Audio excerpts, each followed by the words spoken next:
Hello students, आज हम बात करेंगे 12th कॉमर्स के सब्जेक्ट बिजनेस स्टडीज की। और इसमें हमारे एग्जाम से पहले हमारे 4 चैप्टर बचते थे। Chapter number 5 organising, chapter number 6 staffing, 7 directing and 8 controlling. जो 8 चैप्टर था कंट्रोलिंग, वो मैंने आपके एग्जाम के दौरान उसकी वीडियो बनाकर आपको सेंड की। 2 दिन का वो चैप्टर है आपके लिए। अब मैं सबसे पहले आपको जो चैप्टर स्टार्ट करने जा रहा हूं आज, वो है चैप्टर नंबर 6 स्टाफिंग चैप्टर। और मैं आपको बताऊं, इसके कुछ सिलेक्टेड टॉपिक बोर्ड्स में आते हैं। मैं आपको साथ के साथ जब आपको वीडियो बनाऊंगा तो वो टॉपिक आपको बताता चलूंगा, आप उन पर मोस्ट इंपोर्टेंट लिख लीजिएगा। वो क्वेश्चन हर साल बोर्ड में 1 साल बाद छोड़कर आ ही जाते हैं, वो टॉपिक 1 साल छोड़कर पैटर्न पर। चलिए, सबसे पहले मैं स्टाफिंग की बात करता हूं। देखिए, स्टाफिंग फंक्शन क्या है। स्टाफिंग फंक्शन में के थ्रू कंपनी के अंदर जो वैकेंट जॉब होती है, उस वैकेंट जॉब को फिल किया जाता है। ठीक है, स्टाफिंग फंक्शन में यह देखा जाता है कि कंपनी में कितनी वैकेंट जॉब है और उसके लिए एक सुटेबल कैंडिडेट्स को सिलेक्ट किया जाता है। तो स्टाफिंग फंक्शंस के थ्रू कंपनी के अंदर जो वैकेंट जॉब होती है उसको फिल किया जाता है। देखिए, जॉब का जब तक कोई फायदा नहीं है, जॉब पोजीशन का, जब तक उस पर एक सुटेबल कैंडिडेट ना आए। ठीक है, कंपनी में जॉब है, ठीक है, और उस पर कोई सुटेबल कैंडिडेट ना आए तो उस जॉब पोजीशन का कोई फायदा नहीं है। तो स्टाफिंग के थ्रू कंपनी के में जो वैकेंट जॉब होती है उस जॉब को फिल कराया जाता है। तो स्टाफिंग का क्या काम है कि कंपनी के अंदर जो वैकेंट जॉब है उसको फिल करना।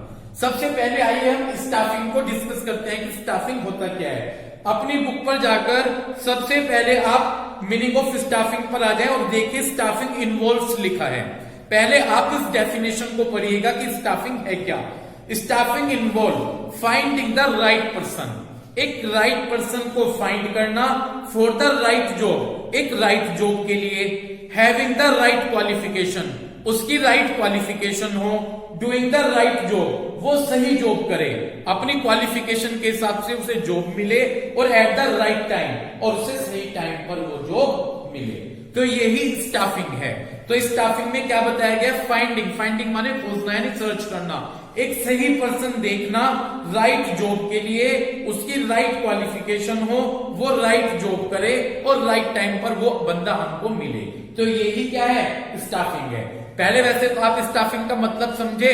स्टाफिंग फंक्शन के थ्रू कंपनी के अंदर जो वैकेंट जॉब होती है उसके लिए बंदे को सिलेक्ट किया जाता है, उस वैकेंट जॉब को फिल कराया जाता है। कौन सा फंक्शन फिल कराता है उस वैकेंट जॉब को? स्टाफिंग। तो स्टाफिंग का काम क्या है कि एक सही जॉब के लिए सही बंदे को सिलेक्ट करना, उसकी सही क्वालिफिकेशन हो और जिस टाइम पे वो बंदा चाहिए उस टाइम पर वो बंदा मिले। तो यही स्टाफिंग है। इतनी बात क्लियर हुई? इस डेफिनेशन को याद करने में कोई बड़ी प्रॉब्लम तो नहीं होगी। स्टाफिंग का मतलब है finding the right person for the right job, having the right qualification, doing the right job at the right time. ये स्टाफिंग है। क्लियर हो गई बात? ठीक है। अब आपको ये तो क्लियर हो गया कि स्टाफिंग का काम क्या है। क्या काम है? वैकेंट जॉब को फिल करा कर देना। जो कंपनी के अंदर वैकेंट जॉब है उसे क्या करना? फिल करना। ये डेफिनेशन क्लियर हो गई। अब स्टाफिंग सुने, पहले तो क्या होता था, ओल्ड टाइम में स्टाफिंग का सिर्फ काम होता था कि जो कंपनी के अंदर वैकेंट जॉब है उसके लिए एक सुटेबल कैंडिडेट को सिलेक्ट कर देना। लेकिन आजकल स्टाफिंग में केवल बंदे का अपॉइंटमेंट ही नहीं है, बल्कि उसके अंदर बहुत सारी एक्टिविटीज आती हैं। किसमें? स्टाफिंग में। इससे पहली डेफिनेशन पर जाएं। स्टाफिंग के अंदर man power planning. Man power planning का मतलब है सबसे पहले ये देखेंगे कि कंपनी में कितने नंबर ऑफ वर्कर्स की जरूरत है। तो स्टाफिंग के अंदर सबसे पहला वर्क क्या होगा? Man power planning. ये देखेंगे कि कितने वर्कर्स की कंपनी में जरूरत है। रिक्रूटमेंट, एक वर्ड का मीनिंग बहुत अच्छे से क्लियर करें, आगे भी आएगा। रिक्रूटमेंट का मतलब है मोटिवेट करना। मैनेजर मोटिवेट करेगा कि ज्यादा से ज्यादा बंदे उस कंपनी में जॉब के लिए अप्लाई करें। This is called recruitment. तो रिक्रूटमेंट में मैनेजर क्या, 1 मिनट सभी मुझे सुने, ये फिर आपको बाद में लिखा मिलेगा, ठीक है, 2-3 पेज बाद। तो रिक्रूटमेंट में क्या करेगा मैनेजर? मैनेजर मोटिवेट करेगा, कोशिश करेगा कि ज्यादा से ज्यादा बंदे कंपनी में अप्लाई करें। ऐसा इसलिए क्योंकि जब ज्यादा बंदे अप्लाई करेंगे जब भी तो कंपनी वालों को चॉइस मिलेगी कि वो अच्छा कैंडिडेट सिलेक्ट करें। तो रिक्रूटमेंट का मतलब इंड्यूस माने मोटिवेट किया जाएगा कि ज्यादा से ज्यादा बंदे कंपनी के अंदर अप्लाई करें। नेक्स्ट सिलेक्शन, मुझे सुने, सिलेक्शन को निगेटिव प्रोसेस कहा जाता है। 1 नंबर का क्वेश्चन, सिलेक्शन इसलिए निगेटिव प्रोसेस होती है, ज्यादा बंदे अप्लाई करते हैं लेकिन सिलेक्ट कुछ ही बंदे होते हैं। तो सिलेक्शन में एक बेस्ट कैंडिडेट को सिलेक्ट किया जाएगा। समझ में आ गई? जितने ज्यादा बंदों ने अप्लाई किया उनमें से बेस्ट कैंडिडेट को सिलेक्ट किया जाएगा। समझ गए क्यों होती है निगेटिव प्रोसेस? क्योंकि ज्यादा बंदे अप्लाई करते हैं, उनमें से कोई ही एक ही मतलब कुछ ही कम बंदे ही सिलेक्ट होंगे। ठीक है, तो सिलेक्ट माने बेस्ट कैंडिडेट का सिलेक्शन करना। ट्रेनिंग, बंदे को क्या देना, ताकि उसकी नॉलेज को अपडेट किया जा सके, उसके अंदर वो स्किल्स लाई जा सके जिससे वो अपनी जॉब को अच्छे मैनर में परफॉर्म करे। कॉम्पेंसेशन, सैलरी, ठीक है जी। प्रमोशन, उसको अच्छी लेवल की पोस्ट देना, जिस लेवल पर ज्वाइन किया था उससे उसे अच्छी पोस्ट देना। और मेंटेनेंस ऑफ मैनेजरियल पर्सनल, और जितने भी कंपनी के अंदर वर्कर हैं उनको मेंटेन कर रखना, उनको अच्छे से क्या करना, ये सारा काम स्टाफिंग में आता है। ओल्ड टाइम में तो क्या था, स्टाफिंग में केवल वैकेंट जॉब फिल करा दी जाती थी, लेकिन आजकल स्टाफिंग के अंदर केवल अपॉइंटमेंट करना नहीं होता बल्कि सभी एक्टिविटीज परफॉर्म की जाती हैं। क्या क्या? मैन पावर प्लानिंग, जिसमें क्या देख, मैं 1 मिनट आपको बता दूं, मैन पावर प्लानिंग में 2 वर्ष आगे आएंगे, अभी क्लियर कर दूं। मैन पावर प्लानिंग में 2 चीज आएंगी, नंबर ऑफ वर्कर, कितने नंबर ऑफ वर्कर की रिक्वायरमेंट है, एंड टाइप का मतलब क्या उनकी क्वालिफिकेशन होनी चाहिए। तो मैन पावर प्लानिंग में 2 चीज देखी जाएंगी, क्या क्या मनस्वी, कितने नंबर ऑफ वर्कर चाहिए, और टाइप का मतलब क्या उनकी क्वालिफिकेशन होगी। दोनों वर्ष आगे आएंगे तीसरे पेज पर, तीसरे चौथे पेज पर। तो नंबर का मतलब कितने नंबर वर्कर चाहिए, और टाइप का मतलब क्या उनकी क्वालिफिकेशन होनी चाहिए। समझ गए? तो आजकल स्टाफिंग का स्कोप वाइड हो गया है। क्यों? क्योंकि पहले तो केवल स्टाफिंग में क्या किया जाता था, स्टाफिंग में देखा जाता था कि केवल बंदे को अपॉइंट किया जाता था, लेकिन आजकल देख सकते हैं कि कितनी सारी एक्टिविटीज आप स्टाफिंग में परफॉर्म कर रहे हैं। तो समझे स्टाफिंग का मतलब? तो स्टाफिंग के अंदर वैकेंट जॉब को फिल कर दिया जाता है, एक राइट पर्सन अपॉइंट किया जाएगा राइट जॉब के लिए, उसकी राइट क्वालिफिकेशन हो और राइट टाइम पर वो कंपनी को ज्वाइन करे।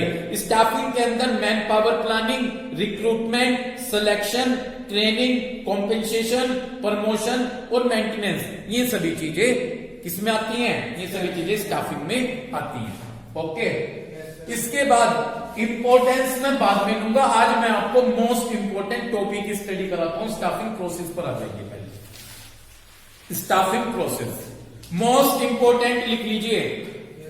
इसमें 2 प्रोसेस है, स्टाफिंग और एक रिक्रूटमेंट प्रोसेस है। दोनों में से एक टॉपिक 100% आता ही आता है बोर्ड में। स्टार्ट करूं तो सबसे पहले स्टाफिंग प्रोसेस पर आप आ जाइए। शुरुआत करूं, सबसे पहले स्टाफिंग प्रोसेस है एस्टिमेटिंग मैन पावर रिक्वायरमेंट। मिल गया क्या पॉइंट आपको सभी को? मनस्वी मिल गया क्या? स्टाफिंग प्रोसेस की शुरुआत किससे हुई? Estimating man power requirement. अपनी बुक में जाकर 2 चीजों पर अंडरलाइन कर लीजिए। Second line, number and type of employees needed. मैंने अभी दोनों का मतलब बताया है। नंबर का मतलब कितने वर्कर आपको चाहिए न्यूमेरिकल टर्म्स में, 5 वर्कर चाहिए, 6 चाहिए, 10 चाहिए, वो तो है नंबर ऑफ वर्कर। और टाइप ऑफ वर्कर का मतलब है उनकी क्या क्वालिफिकेशन होनी चाहिए। तो स्टाफिंग प्रोसेस की शुरुआत यहीं से होगी, जहां पर आप जाकर ये देखेंगे सबसे पहले कि कितने नंबर ऑफ वर्कर चाहिए और उनकी क्या क्वालिफिकेशन होनी चाहिए। समझ गए? अब अपनी बुक से रीडिंग कीजिए। Staffing process begin with, staffing process की शुरुआत होगी estimation of man power requirement. हम मैन पावर रिक्वायरमेंट को एस्टिमेट करेंगे, अनुमान लगाएंगे कि कितने हमें वर्कर चाहिए। विच मीन्स, जिसका मतलब है फाइंडिंग आउट नंबर, नंबर का मतलब कितने नंबर ऑफ वर्कर चाहिए, and type of employ, type का मतलब क्या उनकी क्वालिफिकेशन होनी चाहिए। Man power requirement is not only to find out number of people. Man power requirement में केवल आप उनको नंबर में नहीं देखकर चलेंगे, but also the type of people. आप ये भी देखेंगे, टाइप का मतलब क्या क्वालिफिकेशन होगी। Type means what should be the qualification educational background of the peoples. Qualification type का मतलब है कि उनकी क्या क्वालिफिकेशन होनी चाहिए। इतनी बात समझ में आ गई? बस ये है जी। तो सबसे पहले स्टाफिंग प्रोसेस की शुरुआत समझ गए, जिसमें आप मैन पावर प्लानिंग करेंगे, जिसमें आप देखेंगे कि कितने नंबर ऑफ वर्कर चाहिए और टाइप ऑफ में देखेंगे कि उनकी क्या क्वालिफिकेशन होनी चाहिए। इतनी बात क्लियर हो गई? पहली प्रोसेस क्लियर हो गई, स्टाफिंग प्रोसेस। दूसरे पर आ जाएं, स्टूडेंट के लिए यहां पर है 1 नंबर के लिए बड़ा इंपॉर्टेंट क्वेश्चन कभी भी आ जाता है, ठीक है। मैन पावर रिक्वायरमेंट के अंदर कंपनी 3 स्टेप देखती है। मैन पावर रिक्वायरमेंट में कंपनी कितने स्टेप देखेगी? 3। 1 मार्क्स के लिए मोस्ट इंपॉर्टेंट क्वेश्चन। तो मैन पावर रिक्वायरमेंट में कंपनी 3 चीज पर फोकस करेगी, workload analysis, workforce analysis, comparing both to find out requirement. पहले ओरली सुनते रहो। पहला पॉइंट क्या है? Workload analysis. अंडरलाइन कर लो, number and type of employ. इसमें फिर ये देखेंगे कि वर्कलोड एनालिसिस में ये देखेंगे कि कितने नंबर ऑफ वर्कर्स चाहिए और उनकी क्या क्वालिफिकेशन होनी चाहिए। नंबर का मतलब कितनी संख्या में वो चाहिए, और टाइप का मतलब समझ गए? वर्कलोड एनालिसिस में तो ये चेक करेंगे। Second, workforce analysis. 2 चीजों पर अंडरलाइन कर लो, ओवरबर्डन एंड अंडरबर्डन। अब ये चेक करेंगे वर्कफोर्स एनालिसिस में कि कंपनी में जितने भी प्रेजेंट में वर्कर काम कर रहे हैं उनमें से कितने वर्कर ओवरबर्डन है, किन पर ज्यादा काम है और किन पर कम काम है। इसमें वर्कफोर्स एनालिसिस में यह चेक किया जाएगा कि जो प्रेजेंट में वर्कर वर्क कर रहे उनमें से क्या बताया, प्रेजेंट वर्कर में किस पर ओवरबर्डन है, ज्यादा वर्क हो रहा है, और किन पर अंडरबर्डन है। समझ गए? थर्ड क्या है? थर्ड है जी comparing both to find out requirement. ठीक है ना जी? इसमें यह बताया गया है, अब आप कंपेयर करेंगे। यस, दूसरे पॉइंट में क्या कंपेयर करा मैंने? ओवरबर्डन और अंडरबर्डन। अब जहां पे ओवरबर्डन है वहां पे तो इस प्रॉब्लम का कंपेयरिंग में क्या अब अपनी प्रॉब्लम सोल्व करेंगे। जहां ओवरबर्डन है वहां तो नए बंदे अपॉइंट करेंगे, और जो अंडरबर्डन है, कम बर्डन है, उन्हें दूसरी जगह पे ट्रांसफर करेंगे ताकि उनका लेवल भी सही हो जाए। वो कम, उन पर कम काम न रहे, उन्हें किसी दूसरे डिपार्टमेंट में ट्रांसफर कर देंगे ताकि उन पर भी ठीक बर्डन हो। जहां ओवरबर्डन होगा वहां तो न्यू पर्सन अपॉइंट करेंगे, और जो अंडरबर्डन है उन्हें ट्रांसफर कर देंगे किसी दूसरे डिपार्टमेंट में ताकि उनका बर्डन भी लेवल पर आ जाए। समझ गए क्या? क्लियर है? स्टाफिंग क्वेश्चन जो होगा वो बाद में पूछ लेना, तैयार रखो अपने क्वेश्चन इस वीडियो खत्म होते ही। ठीक है ना जी? जी, पहली बात क्लियर हो गई, ये स्टाफिंग प्रोसेस है। ठीक है, मैंने मोस्ट इंपोर्टेंट बता दी। अगर आगे एग्जाम में आएगी और आप कहते हैं कि पता नहीं था तो वो आपकी गलती है, ये सभी को कह रहा हूं मैं। ठीक है ना? क्लियर है बात? ये ठीक। पहली शुरुआत किससे हुई थी? मैन पावर रिक्वायरमेंट, जिसमें हमने क्या देखा कि कंपनी में कितने नंबर ऑफ वर्कर की जरूरत है और टाइप का मतलब उनकी क्या क्वालिफिकेशन होनी चाहिए। समझ गए? इसके अंदर हमने 3 पॉइंट्स कंसीडर किए। पहला point workload analysis. Workload analysis में ये देखा कि कितने number and type of workers की जरूरत है, मतलब नंबर कितनी संख्या में चाहिए और उनकी क्या क्वालिफिकेशन होनी चाहिए। वर्कफोर्स एनालिसिस में देखा कि जो प्रेजेंट में वर्कर वर्क कर रहे हैं कितने ओवरबर्डन है और कितने अंडरबर्डन है। थर्ड कंपेयर में मैंने क्या किया, जो ओवरबर्डन है जहां पर वहां पर न्यू एम्प्लॉइज अपॉइंट कीजिए, और जो अंडरबर्डन है उन्हें दूसरे डिपार्टमेंट में ट्रांसफर कीजिए ताकि उनका वर्क इक्वल किया जा सके। समझ गए? सेकंड स्टाफिंग प्रोसेस होगी रिक्रूटमेंट। पहले मैं सारा इसे ओरली समझाऊंगा, फिर अपनी बुक पर फोकस कीजिएगा। जब ये देख लिया फर्स्ट पॉइंट में कि कितने नंबर ऑफ वर्कर की जरूरत है और उनकी क्या क्वालिफिकेशन होनी चाहिए, सेकंड पॉइंट में मैनेजर ट्राई करेगा कि ज्यादा से ज्यादा बंदे जॉब के लिए अप्लाई करें। ऐसा इसलिए होगा क्योंकि जब ज्यादा बंदे जॉब के लिए अप्लाई करेंगे तो मैनेजर को चॉइस मिल जाएगी कि बेस्ट कैंडिडेट का सिलेक्शन हो। ठीक है? अब जब कंपनी में जॉब पोजीशन की जरूरत होगी, 2 तरीके, मतलब जब कंपनी में जॉब वेकेंट है तो 2 तरीके से जॉब फिल करी जाएगी। या तो इंटरनल का मतलब कंपनी के अंदर से ही, ठीक है। अगर इंटरनल नहीं कर पा रहे हैं तो फिर हम एक्सटर्नल करेंगे। एक्सटर्नल का मतलब एडवर्टाइज निकालेंगे न्यूज़पेपर में और फिर बंदे इंटरव्यू देने के लिए आएंगे। इस तरह से दो तरह से जॉब फिल की जाएगी। इंटरनल का मतलब कंपनी में जो एम्प्लॉइज हैं उन्हें ट्रांसफर किया जाएगा दूसरे डिपार्टमेंट में इंटरनली। अभी मैं बताऊंगा, दो चीज लिखी अभी मैं बोलूंगा। ट्रांसफर और प्रमोशन दो टेक्निक होती हैं बंदों को इंटरनली रिक्रूट करने की, ट्रांसफर करने की, ट्रांसफर और प्रमोशन। समझे? अब पढ़ो थोड़ा सा ध्यान से। It refers to process of inducing the peoples. Inducing का मतलब मोटिवेट करना, तो इसमें पीपल्स को मोटिवेट किया जाएगा to apply for the job, कि वो जॉब के लिए अप्लाई करें इन द ऑर्गेनाइजेशन में। तो रिक्रूटमेंट एक ऐसी प्रोसेस है जिसमें बंदों को मोटिवेट किया जाएगा कि वो कंपनी में जॉब के लिए अप्लाई करें।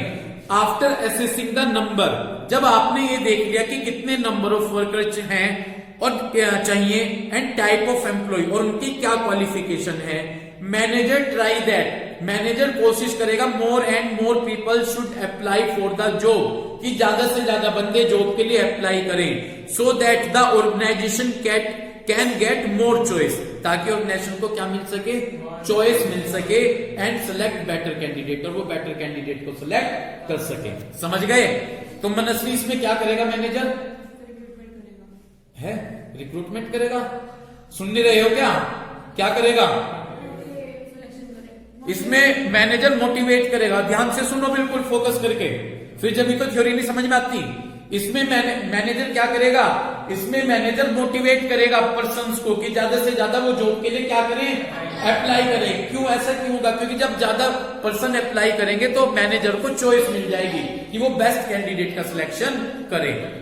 Second, if we can fulfil the requirement, यदि हम कंपनी के अंदर से ही रिक्वायरमेंट पूरी कर लेते हैं इनसाइड द ऑर्गेनाइजेशन। इसका मतलब क्या? इनसाइड का मतलब कंपनी के अंदर से ही पूरी कर लेते हैं, थ्रू अंडरलाइन कर लीजिए ट्रांसफर एंड प्रमोशन। किसके थ्रू? ये दोनों मीनिंग आगे आएंगे, ठीक है ना, इंटरनल रिक्रूटमेंट में, वहां बताऊंगा। ठीक है, फिलहाल तो आप ये देख लीजिए, है ना। तो इसमें जो कंपनी अपनी रिक्वायरमेंट होगी वो कंपनी के अंदर से भी कर लेगी। कैसे? ट्रांसफर और प्रमोशन के through. It is very economical and fast, ये बहुत ज्यादा सस्ता मेथड है और फास्ट है। क्यों? क्योंकि कंपनी के अंदर से ही ट्रांसफर करना है, ना तो पैसा खर्च करने की जरूरत है एडवर्टाइजमेंट पर, ठीक है, इसलिए इकोनॉमिकल सस्ता है। क्यों है सस्ता? एडवर्टाइजमेंट पर ज्यादा एक्सपेंस नहीं करना पड़ता, और फास्ट प्रोसेस है, बहुत तेजी से होता है। But generally organisation has to fulfil its requirement, लेकिन जर्नली ये देखा गया है कि कंपनी अपनी requirement outside the organisation, company के बाहर से करती है, इंटरनल नहीं करती। कहां से करती है? बाहर से। ऐसा इसलिए होता है आजकल के टाइम में, पहले ही शॉर्ट रहते हैं वर्कर, कहां से उन्हें ट्रांसफर कर लेंगे, ठीक है ना। तो आजकल कंपनी जो अपने वर्कर्स हैं, जो उन्हें रिक्वायरमेंट है, उसे कहां से पूरी करेंगे? आउटसाइड, ठीक है ना जी। To recruit people from outside, यदि आप बाहर से बंदों को अपॉइंट कर रहे हैं तो आपको वेरियस प्लेसमेंट कंसल्टेंट, ये मार्केट में होते हैं प्लेसमेंट कंसल्टेंट, उनसे कंपनी को कांटेक्ट करना पड़ेगा, एम्प्लॉय एक्सचेंज से कांटेक्ट करना पड़ेगा और कॉन्ट्रैक्टर से कांटेक्ट करना पड़ेगा, ठीक है। बट द मोस्ट कॉमन वे, लेकिन जो मोस्ट कॉमन वे है रिक्रूटमेंट का, फ्रेश टैलेंट का, वो क्या है? एडवर्टाइजमेंट, ठीक है। वैसे तो कंपनी को ऑप्शन बताया है कि अगर वो बाहर से बंदे लेना चाहते हैं तो वो किन किन के साथ कॉन्ट्रैक्ट कर सकते हैं? प्लेसमेंट कंसल्टेंट, एम्प्लॉय एक्सचेंज और कॉन्ट्रैक्टर, इनके साथ बात कर सकते हैं। कौन करेगा बात इनके साथ? कंपनी में जो मैनेजर है वो इनसे बात कर लेगा, ये बंदे अपॉइंट करा देंगे। वैसे लेकिन ये देखा गया कि कंपनी किसके थ्रू बंदे अपॉइंट करती है? एडवर्टाइजमेंट के थ्रू। समझ गए? तो रिक्रूटमेंट का मीन्स क्लियर है, ज्यादा से ज्यादा बंदे कंपनी में अप्लाई करें, कंपनी के अंदर से भी हो जाएगा और आउटसाइड भी, ठीक है जी। आगे चलिए नेक्स्ट, सिलेक्शन। सीधी सी बात है, पहले ओरली सुने, बेस्ट कैंडिडेट का क्या करना? सिलेक्शन करना। ये निगेटिव प्रोसेस है। क्यों? ज्यादा बंदे अप्लाई करेंगे और कम बंदों का सिलेक्शन होगा। इतनी बात क्लियर है? पढ़िएगा इसे जल्दी से। Selection, it refers to choosing the most suitable candidate, इसमें आप सबसे अच्छा सुटेबल कैंडिडेट सिलेक्ट करेंगे to fill the vacant job position, ताकि वैकेंट जॉब पोजीशन को फिल किया जा सके। ये इसमें क्या क्या होगा? टेस्ट होगा, इंटरव्यू होगा, कैंडिडेट का क्या लिया जाएगा? टेस्ट और इंटरव्यू लिया जाएगा। इन सिलेक्शन में number of selected candidate is less, selected candidate क्या होंगे, कम, than the number of rejected candidate, rejected ज्यादा होंगे और सेलेक्ट कम होंगे, इसलिए इसको नेगेटिव प्रोसेस भी कहा जाता है। समझ गए? Next fourth, placement and orientation. पहले मुझे बात सुनो ध्यान से। प्लेसमेंट का मतलब जिस बंदे को सिलेक्ट किया उसे अपॉइंटमेंट लेटर दो ताकि वो अपनी जॉब को फिल कर सके। उसे प्लेसमेंट का मतलब क्या है, यहां दो वर्ड्स हैं, प्लेसमेंट और ओरिएंटेशन। प्लेसमेंट का मतलब है जिस बंदे को सिलेक्ट किया गया उसे क्या दे दे, अपॉइंटमेंट लेटर दे ताकि वो अपनी जॉब को आकर फिल कर सके। और ओरिएंटेशन का मतलब है कि जब एक नया, प्लेसमेंट का मतलब समझ गए, क्या देना बंदे को ताकि वो जॉब को फिल कर सके। ओरिएंटेशन समझ लो, जब नया बंदा कंपनी में आता है तो लार्ज जो बड़ी ऑर्गेनाइजेशन होती है उसमें एक ओरिएंटेशन प्रोग्राम होता है ताकि नए बंदे को पुराने एम्प्लॉयज के साथ मिलवाया जा सके। और जो स्मॉल ऑर्गेनाइजेशन होती है वहां जो मैनेजर है वो उस बंदे को विजिट पर लेकर निकलेगा और सभी पुराने बंदों के साथ मिलवाएगा। ठीक है ना? ऐसा इसलिए ताकि वो नया बंदा अपने आप को फैमिलियर बना सके सभी के साथ और अपना काम स्टार्ट कर सके। पढ़िए जल्दी से इसे। प्लेसमेंट का मतलब है ऑक्यूपाइंग ऑफ पोस्ट को फिल करना कैंडिडेट से, जो कैंडिडेट सिलेक्ट हुआ है। ठीक है? क्या करना, जॉब को क्या करना, फिल करा देना उस बंदे से जिस बंदे को सिलेक्ट किया गया है। आफ्टर सिलेक्शन द एम्प्लॉय का सिलेक्शन करने के बाद उसको अपॉइंटमेंट लेटर दिया जाएगा और कहा जाएगा कि आप अपनी जो वैकेंट जॉब है उसको फिल कीजिए। क्या देंगे उसे? और कहेंगे कि जॉब फिल कर लीजिए। ओरिएंटेशन का मतलब है इंट्रोडक्शन ऑफ न्यू एम्प्लॉइज, नए एम्प्लॉइज को, एग्जिस्टिंग एम्प्लॉइज जो पुराने एम्प्लॉइज हैं, प्रेजेंट में एम्प्लॉइज हैं, उनके साथ इंट्रोड्यूस कराया जाएगा। नए एम्प्लॉइज को किसके साथ इंट्रोड्यूस कराया जाएगा? जो प्रेजेंट एम्प्लॉय हैं उनके साथ क्या कराया जाएगा, इंट्रोड्यूस कराया जाएगा। लार्ज ऑर्गेनाइजेशन में ये ओरिएंटेशन प्रोग्राम रखा जाएगा ताकि न्यू एम्प्लॉयज को पुराने एम्प्लॉयज के साथ मिलवाया जा सके। ठीक है? Whereas in small organisation, लेकिन जब स्मॉल ऑर्गेनाइजेशन होंगी वहां पर जो सुपीरियर होगा वो नए एम्प्लॉयज को राउंड पर लेकर निकलेगा और जो प्रेजेंट एम्प्लॉय है उनके साथ मिलवाएगा। समझ गए? तो प्लेसमेंट का मतलब अपॉइंटमेंट लेटर देकर जॉब फिल कराना और ओरिएंटेशन का मतलब नए एम्प्लॉयज को पुराने एम्प्लॉयज के साथ मिलवाना। ठीक है ना? ताकि वो जल्दी से जल्दी अपना वर्क स्टार्ट कर सके। एंड लास्ट, समझ में आ रहे हैं सभी पॉइंट्स? लास्ट है ट्रेनिंग एंड डेवलपमेंट। ठीक है? पहले ओरली सुनो। ट्रेनिंग का मतलब है बंदे को ट्रेनिंग पर भेजना ताकि उसकी नॉलेज अपडेट की जा सके, उसकी स्किल्स को इंप्रूव किया जा सके ताकि वो कंपनी में बड़े अच्छे ढंग से अपना वर्क करे। ठीक है? पढ़िएगा।